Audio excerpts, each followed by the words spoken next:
Waarom is het verklaard als piraat? Omdat Grutte Pier zelf ook een piraat was. Voor Friezen is Grutte Pier echt een vrijheidsstrijder. Die streed voor een vrij Friesland. Maar vanaf de kant van de vijand is het een piraat. Omdat hij met zijn schepen de Zuiderzee opging en de vijand in mootjes hakte. Dus vanuit hun perspectief is het wel degelijk een piraat. Ja. Maar vinden jullie hem ook een piraat? Of vinden jullie hem meer een held? Ja? Ik vind het een held, meer een held. Eigenlijk was het gewoon een gewone boer.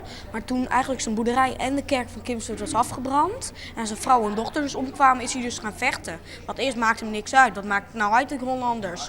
Nou ja, toen was hij boven die Hollanders. Die brandden alle huizen af.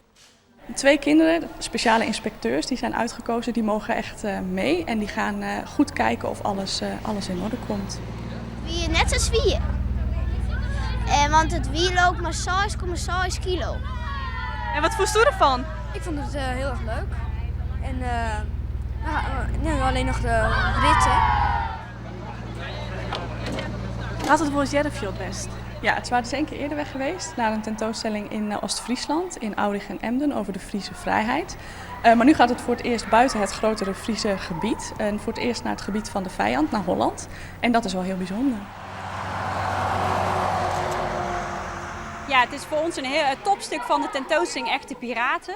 We zijn er echt super blij mee, omdat Grote Pier ook deel uitmaakt van onze tentoonstelling.